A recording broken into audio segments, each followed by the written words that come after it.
Selamat malam pendengar setia Indra Suara 99,8 FM Majalengka.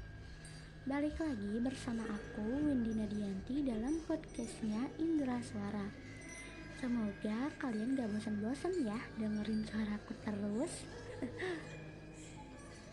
Oke, di episode ketiga ini aku mau kasih sesuatu yang spesial buat kalian. Kira-kira dari kalian ada yang bisa tebak gak hari ini aku mau ngajakin ngobrol soal apa? Ya, berhubung malam ini itu malam Jumat, rasanya gak afdol dong ya kalau misalnya kita gak bahas soal horor. Dan aku sendiri juga pecinta dan penikmat film horor short movie dan cerita-cerita horor. Rasanya tuh kayak ngeri-ngeri sedep gitu. Oke, kita mulai aja. Jadi cerita horor kali ini berasal dari daerah kita sendiri, yaitu Majalengka. Akhir-akhir ini, tepatnya di bulan Februari, itu ada berita yang cukup viral di Majalengka. Buat kalian yang luar daerah Majalengka dan pernah baca cerita ini, maksudnya pernah baca berita ini, pasti kalian udah tahu dong aku mau bahas apa kali ini. Ya, berita ini mulai viral di bulan Februari kemarin, yaitu berita tentang mobil yang tersesat di hutan Gunung Putri, Majalengka. Seperti dilansir dari tribunnews.com, misteri mobil Avanza yang tersesat di hutan Gunung Putri, Majalengka cukup menarik banyak perhatian orang. Cerita awalnya, mobil Avanza bernomor polisi Z1167LD sedang perjalanan pulang dari Cirebon menuju Tasikmalaya tepat di hari Jumat malam tanggal 12 Februari 2021 dengan 6 anggota keluarga lainnya. Enjang bersama anggota keluarganya habis menengok saudaranya yang sakit di Cirebon dan hendak pulang ke Tasikmalaya. Sebelum memasuki daerah Jahim, mereka menunaikan sholat maghrib terlebih dahulu di sebuah masjid. Selesai sholat, mereka pun melanjutkan perjalanannya. Bukannya melewati jalur utama via Kawali, Enjang memilih jalur alternatif, yaitu lewat Jahim. Pada saat itu, waktu sudah menunjukkan pukul 7:30 malam, dan Enjang juga mulai merasa tidak enak hati. Tiba-tiba ia melihat ada kabut di depannya dan ia juga melihat ada jurang.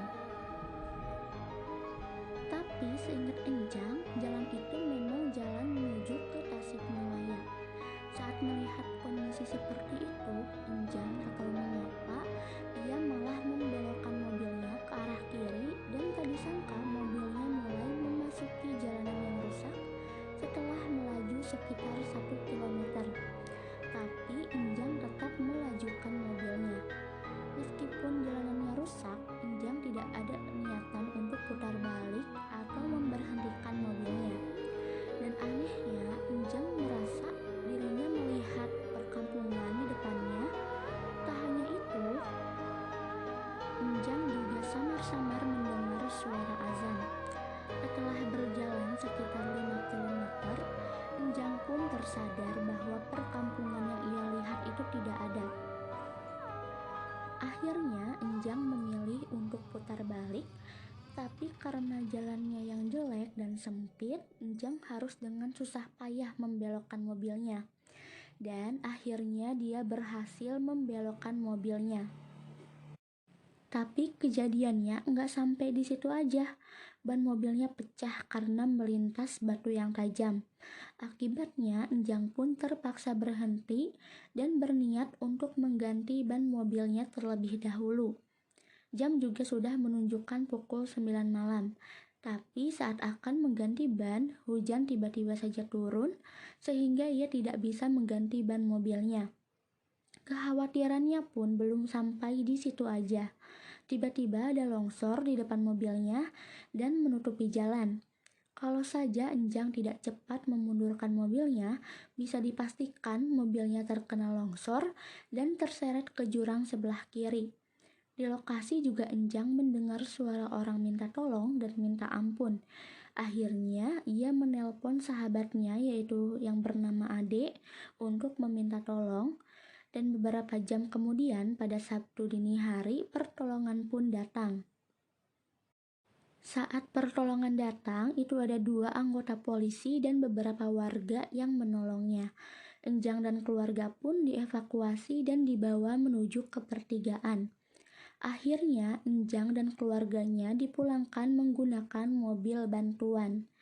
Menurut keterangan dari polisi, Enjang tersesat karena diakibatkan kabut yang cukup tebal dan pengemudi belum mengenal jalan. Tapi menurut beberapa warga di sana mengaku kalau wilayah itu memang banyak kejadian mistis ya di kawasan Gunung Putri itu. Dan ada beberapa orang yang memang sering melihat mobil yang mogok saat melaju di Jalan Maniis Panjalu. Salah satu warga di sana yaitu yang bernama Muhammadiana, ia pernah melihat ada mobil dari Cirebon dan mobilnya itu mogok. Ia melihat kalau di mobil tersebut banyak penumpangnya. Tapi pas pengemudi turun dan datang ke warungnya, ternyata ia cuma sendirian. Jadinya ia menginap di warung Bapak Yana itu dan melanjutkan perjalanan kembali di esok harinya. Dan menurutnya juga ada satu mitos yang tidak boleh dilanggar oleh siapapun yang melintas di jalan tersebut, yaitu dilarang mengeluhkan kondisi jalan yang gelap tertutup kabut. Ya kalau memang ada kabut ya kita cukup biasa aja, karena daerah sini katanya daerah sekitar Jalan Maniis Panjalu itu memang cerita mistisnya masih kental. Serem juga ya guys. Aku emang sempat tahu berita yang viral ini, tapi aku nggak baca sedetail itu. Dan ini cukup bikin aku merinding sih. Kayak ini beneran disesatkan atau gimana gitu. Ya mau berita ini benar karena hal-hal mistis atau bukan, tapi kita tetap harus hati-hati ya, terutama kalau jalanannya itu gelap, tertutup kabut, ditambah lagi hujan. Aduh, aku nggak bisa bayangin deh itu gimana. Jalanan itu segelap apa. Ya kita sebisa mungkin lah kita berhenti dulu sebentar. Ya nggak bisa bayangin itu jalanan udah nggak kelihatan apa-apa. Dan bisa menyebabkan kita kecelakaan juga kan. Jangan sampai hal itu terjadi. Nah itu tadi cerita mistis hari ini. Kalian pernah mengalami hal-hal mistis juga nggak? Dan kalau semisal kalian punya cerita mistis dan mau dipublish atau berbagi dengan aku dan yang lainnya, kalian boleh kirim cerita mistisnya ke Gmail indrasuarafm@gmail.com. Jangan lupa untuk tetap dengarkan Radio Indra Suara hanya di frekuensi 99,8 FM Majalengka. Dan jangan lupa untuk tetap dengerin podcastnya Indra Suara. Oke, sampai jumpa.